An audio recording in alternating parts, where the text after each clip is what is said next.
Indonesia resmi mengamankan tiket Piala Thomas 2026 dan Alwi Farhan siap mengguncang dunia dengan mentalitas pejuang sejati yang sangat luar biasa.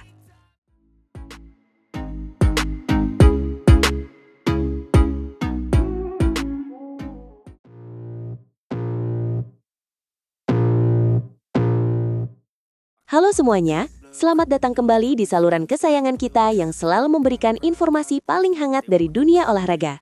Hari ini, ada kabar yang benar-benar membuat dada kita membusungkan dada dengan bangga. Tim bulu tangkis putra Indonesia baru saja memastikan diri lolos ke putaran final Piala Thomas 2026. Wah, ini adalah berita yang sudah kita tunggu-tunggu ya. Lolosnya Indonesia ke ajang beregu paling bergengsi di dunia ini tentu bukan hal yang mengejutkan, tapi tetap saja memberikan rasa lega dan semangat baru bagi seluruh pencinta bulu tangkis di tanah air. Bagaimana sih prosesnya sampai kita bisa memastikan tiket tersebut? Jadi begini, perjuangan tim Merah Putih dimulai di ajang kejuaraan beregu Asia atau Badminton Asia Team Championships 2026 yang baru saja berlangsung. Indonesia berhasil menembus babak semifinal dalam ajang tersebut, dan sesuai dengan aturan Federasi Bulu Tangkis Dunia atau BWF, tim yang berhasil mencapai 4 besar di kejuaraan kontinental secara otomatis mendapatkan jatah tiket ke putaran final Piala Thomas. Meskipun Alwi Farhan sendiri absen dalam ajang kualifikasi tersebut, namun kontribusinya di turnamen-turnamen individu sebelumnya telah membantu posisi tim Indonesia tetap kokoh. Bicara soal Alwi Farhan, pemain muda berbakat ini sepertinya sedang menjadi pusat perhatian ya. Meskipun usianya baru menginjak 20 tahun, prestasinya sudah sangat mencolok dan dia kini menjadi salah satu pilar utama di sektor tunggal putra kita. Betul sekali, Alwi Farhan saat ini menempati peringkat 14 dunia. Bayangkan saja, di usia yang masih sangat belia, dia sudah menjadi tunggal putra terbaik kedua milik Indonesia setelah Jonathan Christie. Alwi bahkan sudah membuktikan kualitasnya dengan menjadi jawara di ajang Indonesia Masters 2026. Mentalitasnya ini yang sering dipuji oleh banyak pengamat bulu tangkis, karena dia selalu tampil berani siapapun lawannya. Saya sempat mendengar komentar Alwi mengenai persaingan di Piala Thomas nanti. Dia terdengar sangat optimis dengan skuad yang kita miliki sekarang, terutama dengan kombinasi antara pemain senior yang berpengalaman dan pemain muda yang haus akan kemenangan. Tepat sekali. Alwi mengatakan bahwa meskipun negara-negara lain memiliki jagoan masing-masing yang sangat kuat, dia sangat yakin dengan komposisi tim kita, baik di sektor tunggal maupun ganda. Alwi menekankan bahwa fokus utamanya sekarang adalah memantaskan diri untuk masuk ke dalam skuad inti dan memberikan yang terbaik.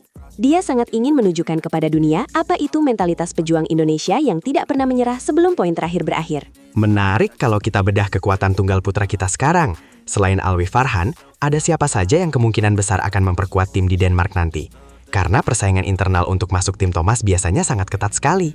Tentu saja, ujung tombak kita masih ada Jonathan Christie yang saat ini duduk di peringkat 4 dunia. Pengalamannya di ajang beregu sudah tidak perlu diragukan lagi. Lalu jangan lupakan nama-nama seperti Anthony Sinisuka Ginting yang selalu memberikan kejutan dengan permainannya yang cepat dan mematikan.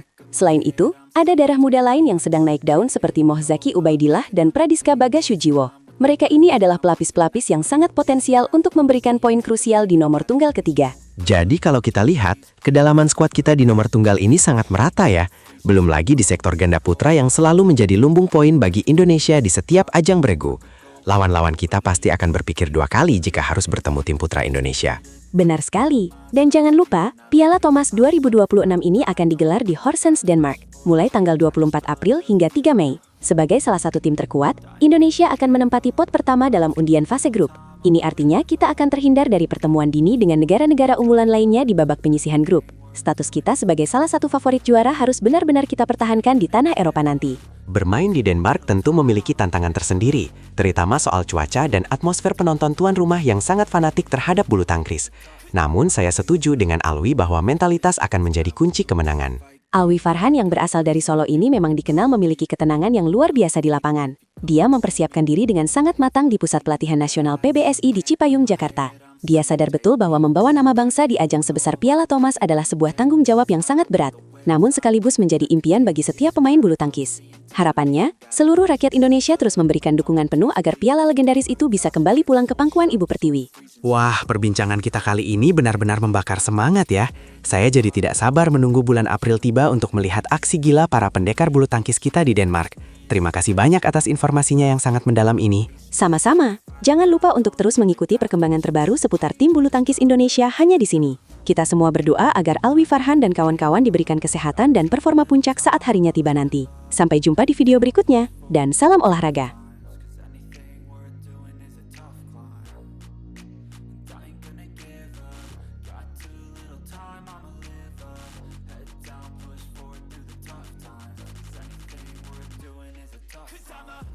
Debut paling dinanti di turnamen tertua dunia. Mampukah ganda putra baru kita menaklukkan karpet abu-abu All England yang legendaris?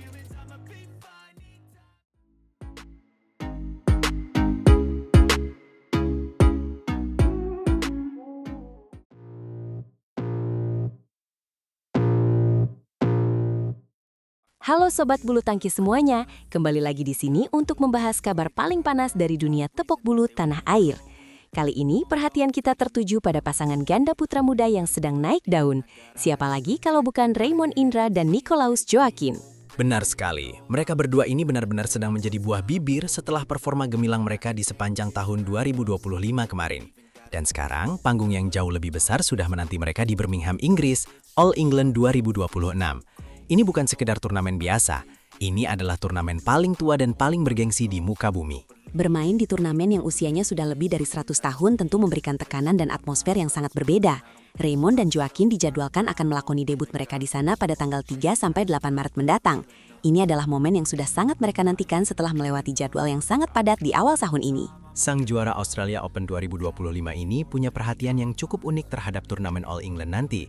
Nicolaus Joaquin mengungkapkan bahwa bisa bermain di All England adalah salah satu wishlist pribadinya sejak lama. Dia merasa atmosfer di Inggris itu sangat spesial dan berbeda dari turnamen manapun yang pernah dia ikuti. Meskipun sangat bersemangat, Joaquin tetap berusaha untuk membumi. Dia bilang kalau ambisinya harus tetap dikontrol, tidak boleh terlalu menggebu-gebu sampai lupa dengan strategi permainan. Dia menekankan pentingnya melangkah tahap demi tahap agar tidak terbebani oleh ekspektasi yang terlalu tinggi dari banyak pihak di luar sana. Nah, kalau Raymond Indra lain lagi ceritanya. Dia ini malah penasaran banget sama hal yang bersifat teknis tapi ikonik di All England. Kalian tahu apa? Karpet abu-abu. Ya, karpet pertandingan di Utilita Arena Birmingham itu memang terkenal dengan warna abu-abunya yang sangat khas, sangat berbeda dengan karpet hijau yang biasa kita lihat. Wah, unik juga ya rasa penasaran Raymond. Dia sampai bilang kalau dia ingin sekali merasakan sensasi menginjakkan kaki dan bertanding di atas karpet abu-abu itu. Katanya pasti keren banget rasanya. Meskipun terdengar sederhana, tapi bagi seorang atlet, detail seperti warna karpet bisa memberikan pengaruh psikologis tersendiri di lapangan saat bertanding nanti. Tapi di balik rasa penasaran itu, Raymond tetap realistis. Dia sadar betul bahwa tantangan di depan mata sangatlah berat. Mereka akan menghadapi 3 turnamen secara beruntun dalam waktu yang sangat singkat. Fokus utamanya saat ini di Pelatnas Cipayung adalah bagaimana mengembalikan kondisi fisik agar kembali 100% prima menghadapi All England. Memang peningkatan fisik menjadi kunci utama. Menjaga konsistensi di level tertinggi itu jauh lebih sulit daripada mencapainya. Apalagi sekarang performa Raymond dan Joaquin sedang dalam tren positif setelah berhasil menembus peringkat 20 besar dunia. Peringkat mereka yang melonjak tajam tentu membuat lawan-lawan mulai mewaspadai permainan mereka secara mendalam. Itulah yang dirasakan oleh Joaquin. Dia mengakui kalau ada perbedaan tekanan yang sangat terasa sekarang dibandingkan dengan tahun lalu. Dulu saat mereka masih merangkak dari bawah, orang-orang mungkin tidak terlalu memperhatikan. Tapi sekarang setiap kali mereka turun ke lapangan, ekspektasi orang-orang adalah sebuah kemenangan yang mutlak. Joaquin menceritakan bagaimana sekarang banyak orang yang bilang, wah ini Raymond dan Joaquin pasti bisa menang. Tekanan semacam ini kalau tidak dikelola dengan baik bisa menjadi bumerang bagi performa mereka. Namun kedewasaan Joaquin terlihat dari cara dia menyikapi hal ini. Dia memilih untuk hanya fokus pada hal-hal yang bisa dia kontrol. Betul, dia bilang kalau ekspektasi netizen itu berada di luar kendali mereka sebagai pemain. Yang bisa mereka lakukan adalah menjadikan komentar-komentar tersebut sebagai motivasi tambahan, bukan sebagai beban. Mereka harus tetap tenang dan fokus pada instruksi pelatih di setiap pertandingan yang mereka lalui nanti di Birmingham, Inggris. Kita semua berharap agar debut mereka di All England nanti berjalan dengan mulus tanpa kendala berarti. Persiapan fisik yang matang dan mental yang kuat akan menjadi modal berharga bagi mereka untuk menaklukkan karpet abu-abu.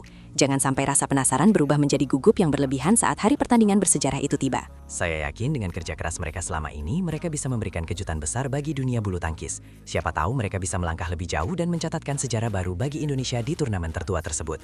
Mari kita berikan dukungan penuh untuk Raymond Indra dan Nicolaus Joaquin agar mereka sukses di Birmingham. All England selalu punya cerita dramatis bagi para debutan baru. Dan untuk Raymond serta Joaquin, ini adalah kesempatan emas untuk membuktikan bahwa mereka layak berada di jajaran elit dunia. Jangan lupa untuk terus memantau perkembangan mereka dan memberikan doa terbaik agar bendera merah putih bisa berkibar tinggi di Inggris. Sampai di sini dulu pembahasan kita mengenai persiapan Raymond dan Joaquin menuju All England 2026. Kita akan terus update kabar terbaru dari mereka berdua. Terima kasih sudah menyimak video ini dan sampai jumpa di pembahasan berita bulu tangkis berikutnya. Tetap semangat dan salam olahraga untuk kita semua.